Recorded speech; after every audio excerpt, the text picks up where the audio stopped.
crianças, né? Mas eu Então, acho que então parte do geneticamente, indivíduo, então, né? É individual. sim. Individual.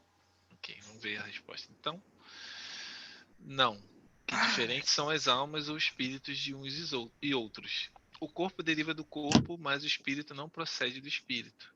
Entre os descendentes das raças, apenas há consanguinidade.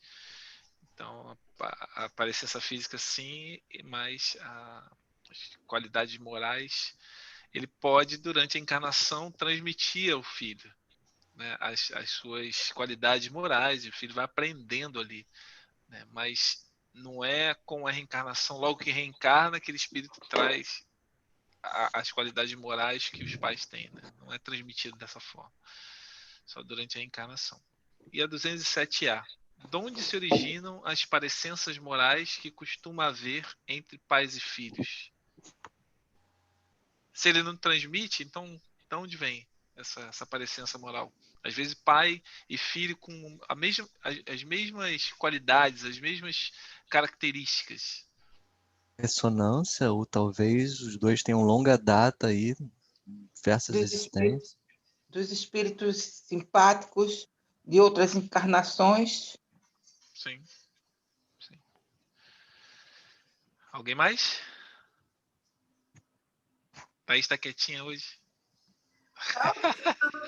Não tenho nada a acrescentar. As respostas foram bem pontuais. Tranquilo. A próxima é com a Thaís. Vamos ver a resposta. É que uns e outros são espíritos simpáticos, que a Lúcia falou aí, que reciprocamente se atraíram pela analogia dos pendores. Então, ele já tem uma afinidade já trazida de outras épocas, ou também pode não ter pode não ter tido convivência no passado, mas são espíritos no mesmo grau ali, né, de evolução também. Porque nem sempre o espírito que está reencarnado junto com a gente conviveu com ele em outras eras. Pode acontecer de ser total estranho, né? Isso diz lá no Evangelho. Mas ele se uniu a nós através de afinidades, né? Então vamos lá. Próximo. 208. Nenhuma influência exercem os espíritos dos pais sobre o filho depois do nascimento deste? Bom, é a missão dos pais, né? Tem que transmitir, né? Tem. É obrigação deles. São responsáveis pelos filhos. Nem sempre essa obrigação é cumprida, né? Mas que a obrigação deles é. São antes, né? Mas... Verdade, vamos ver a resposta. Ao contrário, bem grande influência exerce. Conforme já dissemos, os espíritos têm que contribuir para o progresso uns dos outros. Pois bem, os espíritos dos pais têm por missão desenvolver os de seus filhos pela educação. Constitui-lhes isso uma tarefa, tornar-se-ão culpados se vierem a falir no seu desempenho. Responsabilidade da gente, né, como pais. Porque o filho não é seu, na verdade. Você tá ali, assim, Deus te confiou, Deus confiou em você para que você pudesse ensinar algo para aquele espírito que está vindo ali na tua família. Né? Então, tamanho Deus, né? A gente acha que é nosso, vai fazer o que quiser, né? Se é nosso, a gente pode fazer o que quiser. Tem gente que acha que é deles, né? Tem gente que acha que é deles. Não é uma obrigação aí perante Deus muito importante de direcionar aquele espírito, né, para o bem.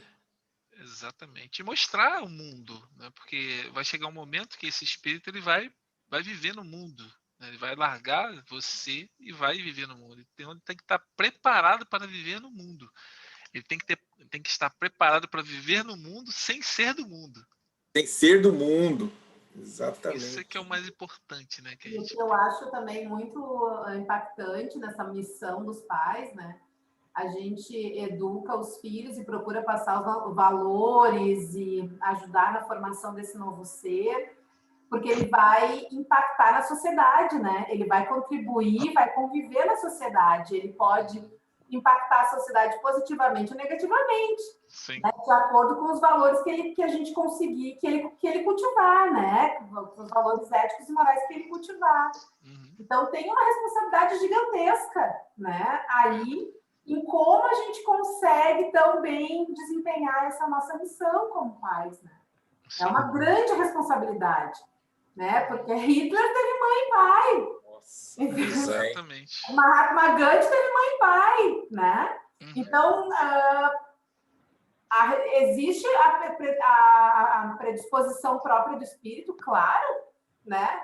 Mas é evidente, mas de qualquer forma tem a missão dos pais para exercer essa influência. Se não fosse assim, nasceria e se vira, né? Se vira.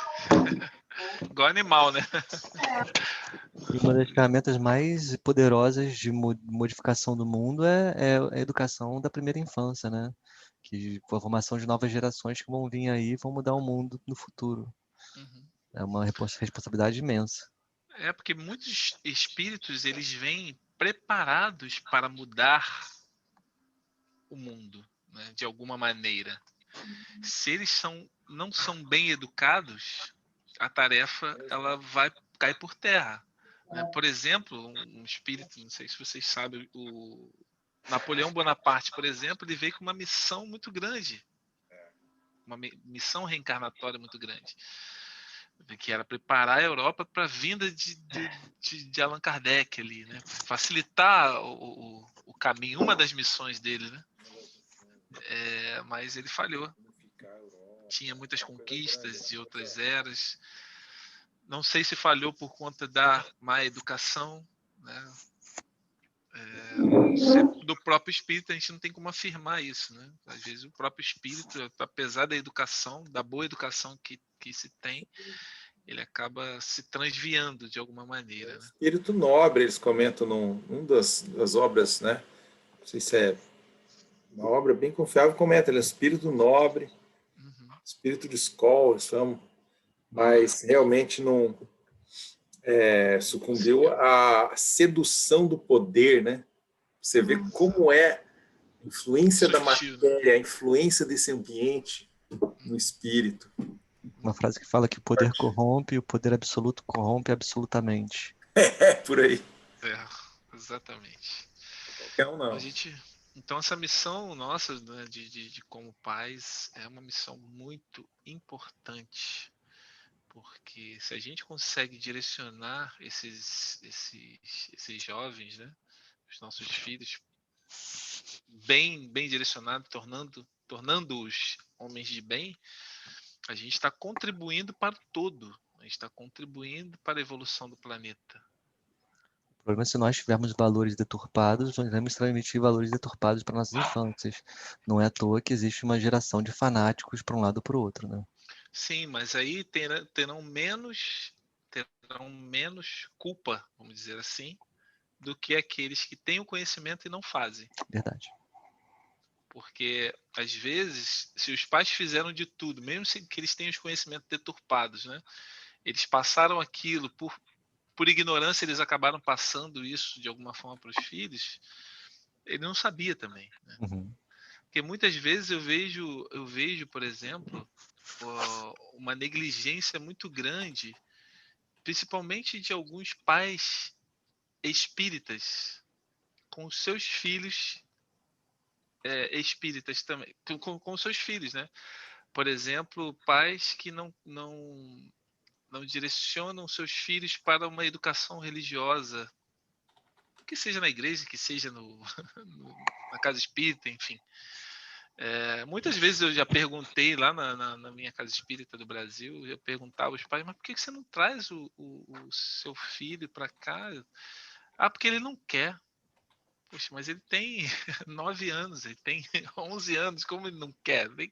Tem essa de não querer. Você não leva seu filho no médico para quando ele está doente? Né? Você não obriga ele aí a tomar um remédio? E o remédio espiritual? Você tem que também, do mesmo jeito.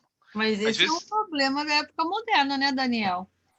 É um dos problemas. A época da internet, a época que nós vivemos é bem A gente vê crises, agora estão vendo essas crises nas escolas, com os professores, essa confusão entre pais, fora a Covid, isso já havia, essa confusão de como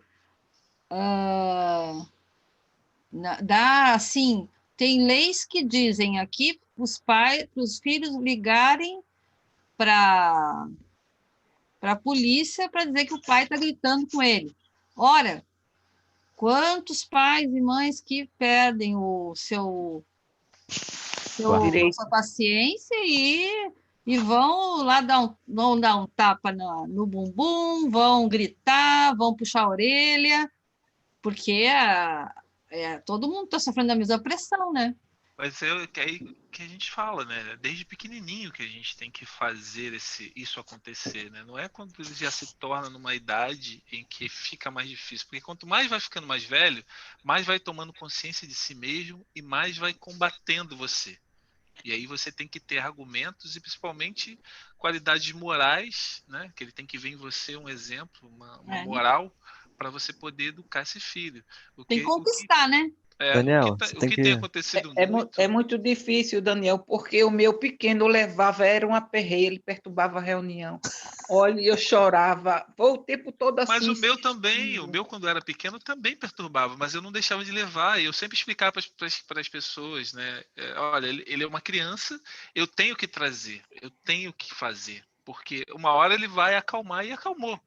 Mas é importante, é porque a gente, na verdade, a gente se preocupa muito com o que as pessoas pensam, o que as pessoas acham, o que as pessoas falam. Mas só quem tem filho é que entende, né? Às vezes as pessoas falam mesmo, e falavam. Mas o que eu pensava? O que é mais importante? Eu ouvir as pessoas ou trazer o meu filho para evangelização, mesmo para reunião pública, às vezes atrapalhava um pouco. Aí eu ficava com ele lá fora, né? Quando ele começava a chorar dentro do salão, eu levava ele lá para fora, ficava no colo, mas estava ali no ambiente. Né, muito antigamente, quando o ser humano ainda era caçador e coletor, né, e que não entendia como é que funcionava o processo de gestação, né, as mulheres tinham filhos e ninguém sabia que era o pai, não sabia nem que existia um pai, né. À medida que o ser humano foi descobrindo que o pai era o pai do filho, que as famílias foram começando a se separar e começando a criar seus filhos por elas próprias, começou a gerar vários núcleos familiares, né? Mas acho que agora a gente está voltando para essa história de uma educação coletiva, né? De trazer a criança para o grupo e o grupo tratar como parte da família, né? E tentar uma volta a esse senso de coletividade, né? E olha, fica à vontade, fica à vontade. Não, eu ia falar que, assim, olha o momento em que a gente está vivendo hoje, do Covid. Família está dentro do seu lar, para você olhar para o seu filho que está lá no computador o tempo todo, que só vive no eletrônico, é olhar para a família, para recuperar a família. Então, a gente precisa dar limites. Não é porque está dentro de casa confinado que ele tem que ficar nos eletrônicos o dia inteiro. Os meus filhos aqui têm dia, tem horário para ficar no celular, no computador. E aí no início foi difícil, porque ele falava, mas eu não tenho nada para fazer. Eu falei, você vai conseguir, você vai achar. Aí começou a se interessar pelo piano, começou a tocar violão, começou a desenhar, começou a fazer um monte de coisas. Porque se você não faz isso, você impede a criatividade. Esses espíritos, eles têm muita criatividade. Então, quando você corta o eletrônico deles, você abre um leque, assim, ele vai começar a procurar outras coisas. O negócio vai é que criar criança dá trabalho. E as pessoas têm preguiça, né? Então, acaba que deixa a criança de lado. É mais fácil dar um tablet para ela, né? Para Aí deixar você em paz. Aí depois que a criança já está no caminho errado, é difícil de recuperar, né? Exato. Então, a gente tem que esse é o momento ideal, tem que começar ontem. Se a criança ela tá nessa coisa do eletrônico e chora porque não quer, só quer ficar na televisão, telefone, videogame, cara, tem que cortar logo. Vai sofrer alguns primeiros dias, mas depois vai acostumar. Você acostuma com tudo. Não se acostumou com o celular? Vai acostumar a ficar sem. Não, mas diz que até o tédio faz parte da criatividade, né? Tem que passar por um pouquinho de tédio para depois... Ócio criativo. Negócio criativo. Exatamente. Olha, e criam, nossa, eles têm uma cabeça, nossa, eles Então, criam né? muito. Pois é. Surpreende a gente, né? E a imaginação, né? Se tu tá sempre ofertando algo para a criança, como é que ela vai imaginar? Se ela Exato. tá sempre sendo bombardeada de coisas, né? Pois é, tá tudo pronto já na internet, tá tudo pronto. Você É. tem que dar subsídios para ela poder criar e desenvolver esse intelecto, porque isso vai ser importante no futuro dela. Porque ela vai trabalhar numa empresa, ela vai ter contato com as pessoas, social, né? Ela vai ser obrigada a criar alguma coisa, né? A ser criativa no mercado cada vez mais competitivo que a gente tem visto. Então, E tem um outro tem que conceito criar também que é inteligência emocional. Exatamente. Que a pessoa tem que trabalhar a sua inteligência emocional para saber lidar com a realidade, né? E é uma coisa também que não se aprende sozinho. Exatamente. É muito interessante isso, que eu tô lendo um livro, né? Acabei de ler um livro agora chamado Game Over, que é um livro que fala exatamente sobre o lado espiritual dos jogos violentos, do acesso exacerbado à internet. E Me fala, tô tudo curioso. ligado para jovem, né? Tudo com jovens. E aí tem um jovem que ele estava tão vidrado em jogo, a vida dele era o jogo, os pais não davam muita atenção para ele e ele ficava dentro do quarto só jogando. E eram jogos violentos. Ele marcou um dia um combate físico com outros que jogavam o mesmo jogo, e nesse combate físico ele desencarnou, né? Porque ele gerou, pela coisa da violência e do jogo, uma obsessão. Ele deu brecha para os obsessores dele do passado, né? E para você ter uma ideia da gravidade, quando ele desencarnou, apareceram 3 espíritos com os perispíritos modificados com a aparência dos personagens do jogo dele, para poder dar segurança para ele e conseguirem levar ele para onde eles queriam, para onde eles queriam. Olha só. Caraca. Esse do Pete Watson e Joe Schrader? Não. Game Over é do Luiz Sérgio, né? Deixa eu pegar aqui. É do Luiz Sérgio, ele escreve Esse muito. aqui, ó. Tá ao contrário para vocês, né? Não dá tá pra ver certo. direito. Game Over o quê? Depois tem escrito o quê? É Game Over, Não. é o Sérgio, do Adeilson Salles. Isso aqui o Alex da penúltima vez que ele foi no Brasil, ele trouxe eu comprei, ele trouxe pra mim. Foi esse que eu trouxe, né? É. Até o Daniel falou, pode vir lendo no avião. Eu falei, não, é chato. Ó, é um livro fantástico, é um livro Obrigado muito pela bom. dica. E fala só sobre jogos virtuais. Tem jogos que a gente nem imagina que existem, gente. E a espiritualidade, ela tá influenciando demais. Sabe por quê? Eles estão numa influência espiritual em cima dos jovens. Por quê? Os jovens é o futuro do nosso mundo. Se eles conseguem desvirtuar os jovens, o jovem não vai ser o futuro, ele não vai criar coisas boas no futuro, né? Então, eles estão incentivando os jovens a cometerem suicídio, estão pegando nessa questão eletrônica muito forte, estão pegando em todos os lados. Por isso, da importância da infância de nós pais, como formadores de opiniões e também, né, com nossa família, com pessoas, com amigos que a gente sabe que tem filhos, para poder olhar mais por essa questão, porque está muito grande a influência espiritual, porque a espiritualidade inferior, eles estão com a última chance deles, né? Eles querem dominar, sempre quiseram dominar o mundo, né? A espiritualidade inferior, mas agora estão perdendo a força. Então eles estão fazendo de tudo assim para causar o mais mal possível na humanidade antes de perder. Ai, Daniel, já estou ficando com medo. Não precisa ficar com medo, porque a gente precisa abrir os olhos para isso. Não é medo, a gente precisa abrir os olhos para que a gente possa. Mas aquele negócio, as influências espirituais sempre aconteceram, né? Agora, é sintonia. Sim, a gente tem que pensar que né? Deus acima de tudo. Exatamente. Deus está no comando. Jesus. Exatamente. Jesus Ninguém é que é consegue influenciar a gente se a gente... que é o cara. Eles não vão conseguir influenciar a gente se a gente não cria uma sintonia com eles. Entendi. Mas E os outra jovens coisa. precisam ter base espiritual para não criar essa sintonia. E aí que a gente entra. Outra coisa é que o Dando educação conhecimento religiosa. é metade da A batalha, importância da né? educação, espiritualidade, para os jovens crescer com a noção de cristianismo. Exato. Sabe, a gente lê aqueles livros do Emmanuel, lê o Evangelho, isso que a gente viu hoje, muda totalmente o ponto de vista, né? A questão do amor, a questão, né, daqueles heroísmos. Por exemplo, Paulo era o meu herói quando eu tinha 15 anos de idade. Paulo de Tarso. Já era, né? Então, eu até cantava aquela música lá, diferente aquela música. Meus heróis morreram apedrejados. Cantava assim. Assim, muda totalmente o ponto de vista, né?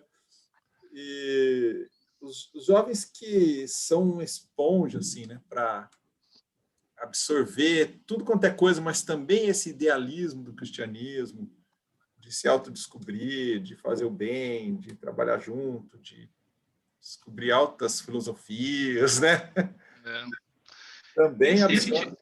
A gente viu, depois do ano 2000, começaram a nascer crianças, não sei se vocês já ouviram, né? Crianças índigos e crianças cristais, né? Então, as crianças índigos são aquelas que não aceitam qualquer coisa, qualquer resposta. São aquelas que batem de frente, são aquelas que questionam, são aquelas que... É tipo os bandeirantes lá, os desbravadores, abrindo o caminho para as cristais que também estão vindo, que as cristais também são questionadoras, mas elas são mais brandas, elas vão mais na conversa, elas vão mais... O índigo não, o índigo é mais no tete a tete ali, de bater de frente mesmo, né? E aí, nós como pais dessas crianças, qual o nosso papel? Se a gente direciona um índigo ou cristal, ou o que for, né, o espírito, se a gente direciona para o caminho do bem, mostrando o lado espiritual, mostrando o que é ser um homem de bem, né, o amor pela criatura, esse espírito vai ser um grande transformador do futuro. O Daniel, você tem que participar das nossas discussões com a Joana de Ângeles, hein? Pois é, hein? Tem tudo a ver, né? Tem tudo a ver. Falando. Um dia eu vou participar com vocês. De repente, na semana que vem, eu vejo se dá para participar. Legal. Sem pressão, sem pressão. Tá. Então é Mas isso. total, gente. cara. E esses espíritos, eles pediram para vir na nossa família porque sabia que a gente podia direcionar esses espíritos para o caminho do bem. Eles sabiam que nós tínhamos uma religião, sabia quem nós éramos e sabiam que eles precisavam de pulso forte para direcionar. Aí a gente volta para a história lá do Napoleão, porque Napoleão, ele não teve uma educação qualquer. Ele foi treinado por jesuítas, né? Teve educação mais top da época que podiam dar para alguém, Napoleão teve. Não foi uma questão de educação, uma questão de valores morais, né? Sim. Porque o conhecimento e valor não... Teve educação do mundo, mas de repente faltou o norte, né? Mas falando nisso, né, Daniel, temos aí, ó, sábado, às 2 horas da tarde, nos encontraremos. O Eduardo está aqui, não deixa a gente mentir, né? 2 horas da tarde? Sábado, sábado às 2 é a evangelização com as crianças e a mocidade às 11. Às 11 horas da manhã. O Eduardo é das 11. Eduardo e Yasmin também, que estava aí com a gente também. A Yasmin também, da mocidade. Que é o pessoal da mocidade. A gente, inicialmente, era tudo junto às 2, aí a gente falou, não, o pessoal da mocidade tem um horário só deles. A gente ficar mais tempo. Porque o das 2 é só das 2 às 3, que é com 3 a 13. E aí divide em diferentes grupos pelo Zoom. E aí eu fico como pai, eu venho aqui com a Isadora. Aí fica as tia, né? Lá mostrando, fazendo as coisas. E eu tentando... Sou ruim de educação artística, né? Tentando dobrar papel aqui, fazer uns negócios com ela. vai suando assim, não, vamos fazer. Mas aí faz as coisas, aí tem a historinha, né? Das coisas de dividir, das coisas, né, morais, assim, né? Que já vai desenvolvendo na criança desde pequenininho. Também o que é muito importante é o quality time, né? O tempo de qualidade que estão passando juntos, fazendo uma coisa juntos, porque isso Exato, exato. não importa tudo Sonora que você está adora. fazendo, mas mais o estar fazendo. A presença, né? A É. presença. Eu acho que a pandemia teve essa coisa boa, né? Porque também nas aulinhas de evangelização, quando era presencial, as crianças iam para a salinha e os pais ficavam no grupo de pais. Mas agora não, agora fica os pais junto com os Tudo filhos junto. fazendo atividades juntos, né? Isso é muito legal. Foi muito interessante isso. Então vamos lá finalizar a 209, né? Terminar aqui hoje. Então vamos lá. Por que é que de pais bons e virtuosos nascem filhos de natureza perversa? Por outra, por que é que as boas qualidades dos pais nem sempre atraem por simpatia um bom espírito para lhes animar o filho? De pais bons, né? Pais totalmente cultos, pais inteligentes, pais espiritualizados, nasce aquele espírito que é o ovelha negra da família, né, que fala. Vai causar o terror na família. Por que nasce? Eu acho que é para ajudar a evolução, né? Um ajuda o outro, estamos aqui para ajudar. Então, vem um que tem dificuldade para a gente orientar, prestar mais atenção, cuidar mais. Eu acho que é isso. Exatamente. Missão e karma, né? E assim, karma. o que é mais fácil? Você, que é um espírito ainda em dificuldade, crescer e aprender junto com espíritos também com dificuldade, ou junto dos espíritos que já são bons, que espíritos que têm algo a te oferecer? Do estágio. Não, ele vai crescer mais no meio de pessoas que são boas, né? Sim, De sim. pessoas que têm algo a acrescentar para ele. Ele tem mais possibilidade de vencer. É aquela parábola da semente, né? A semente cai no deserto, a semente cai na pedra, a semente cai na terra fértil, né? Sim. A que vai crescer é que cai na terra fértil. Sim. Mas a recíproca também é verdadeira. Também tem crianças maravilhosas que nascem em lares destruídos, né? Então... E elas nascem para quê? Para poder essa criança o esteio da família. Uhum. Você pode ver que essa é a que mais ajuda, é que está ali sempre abnegada, é que está ali ajudando o pai, orientando. Mesmo pequenininhas, elas já têm uma espiritualidade grande e une família. Tudo, nada por acaso, minha gente. Deus não dá ponto sem nó, não. Exato. Tudo tem um motivo, né? Então vamos ver a resposta. Não é raro que um mau espírito peça lhe sejam dados bons pais, na esperança de que seus conselhos o encaminhem por melhor senda, e muitas vezes Deus lhe concede o que deseja. Deus é maravilhoso, Deus é misericordioso demais, gente. Às vezes ele deixa a gente pagar a prestação, a dívida que a gente adquiriu a prazo. A gente adquiriu à vista, na verdade, né? Então ele deixa, não, vai lá, paga um pouquinho nessa encarnação aqui, depois você paga mais um pouquinho. Às vezes ele dá uma... Fala assim, não, você já aprendeu, meu filho. Você aprendeu. Vamos evoluir agora. E é assim que ele faz. Porque é muito interessante que eu li, né? Eu já até comentei com vocês aqui que nem sempre você precisa vir para pagar aquilo que você cometeu aos outros. Por exemplo, você matou alguém, você tem que reencarnar também para sofrer um assassinato. Ou se você causou muito mal, cortou o braço de alguém, você vem para ser cortado o braço. Nem sempre, porque às vezes vale mais você vir com consciência daquilo. Por exemplo, pessoas que cometeram aborto na vida passada, né? Mais vale ela vir tendo possibilidade de trabalhar com crianças, de ajudar aquelas mães que não podem ter filhos, ou ajudar a cuidar de filhos de outras pessoas, do que ela vir com uma deficiência. A misericórdia e a inteligência divina são muito além do que a gente possa imaginar. não Deus tem muitos Exato. caminhos, né? Exato, muitos caminhos. Não é Principalmente o matemática caminho do amor. espiritismo. É. Principalmente o caminho do amor. Onde vai ajudar mais? Às vezes aquele espírito está tão culpado, ele se sente tão culpado que ele pede para ver, não, só quero se for assim, só vou me redimir se eu nascer com essa deficiência aqui. Aí Deus fala assim, ok, meu filho, é seu livre-arbítrio, ok. Aí ele fala assim, não, eu queria ir, já que eu causei isso tudo, eu queria ir lá para ajudar as pessoas, ajudar crianças carentes que não têm pais, porque eu fiz muito mal. Ele vai falar assim, ok, vamos lá, vai lá nessa aí mesmo. Então tem sempre o bem maior, né? O bem que você necessita, né? Naquele momento. Então é isso. Bom, fechamos aí 9 horas, né? Então a gente vai... Vou marcar que a gente... É 210 que a gente parou. 10 a próxima, né? 210 a próxima.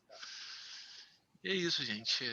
Muito bom. Vamos cuidar das nossas crianças, ajudar também os nossos colegas, amigos, família, orientar de alguma maneira, porque é nosso papel também, né? A gente poder orientar de alguma maneira. Posso me dar acrescentar, também lembrar que nós temos uma criança dentro da gente e todos os outros, até os velhinhos têm criança dentro deles, nossos pais são crianças, e também reconhecer a criança dentro de todos esses e dentro da gente mesmo também. Sim, sim. Exatamente. Bem lembrado. Então é isso, pessoal. Quem tem mais alguma coisa a acrescentar? Semana que vem a palestra com o Sauler, sabia? Ah, é? É. Que legal! Falei para ele, Muito bom. O Sauler é terapeuta sistêmico e espírita, ele tem bastante conhecimento, foi colega de trabalho do Daniel Confrade, né? Movimento lá do Meu Rio, amigo, né? Saulo? Sauler. Sauler, ok. Ele já fez Ele algumas palestras. Uma palestra aqui já, E aí eu propus um tema para ele, ele adorou, ele gostou da ideia. Ele falou, não, vamos fazer Qual vai ser o tema? O papel do autoconhecimento nos dias atuais. Perfeito. E ele é muito bom nisso, como terapeuta. Trabalha muito essa questão do autoconhecimento. Byron. E ele tem muita experiência prática. Tem. Então, o que ele vai falar é experiência, vivência mesmo na prática da terapia e de conhecimento espírita também. Quarta-feira que vem. Quarta que vem. Ah, legal. Bacana. E amanhã, né, Thaís, temos aí o nosso grupo. Amanhã temos o grupo da Joana. Sejam todos bem-vindos, esperamos vocês. Esperamos um voluntário para a minha apresentação na semana que vem ainda. Vai surgir amanhã. Então é isso, pessoal. Uma boa noite para todos vocês. Boa noite, vamos fazer uma precinha final. Como é que é? Encerrar. Se quiser, eu posso fazer. Vamos lá. Opa, vamos lá, Danilo. Então, vamos agradecer esse espaço, a presença de todos vocês, todas as pessoas que aqui estiveram presentes, tanto fisicamente, virtualmente, quanto espiritualmente. Agradecer à equipe espiritual que suporta essa sessão, que suporta esse trabalho.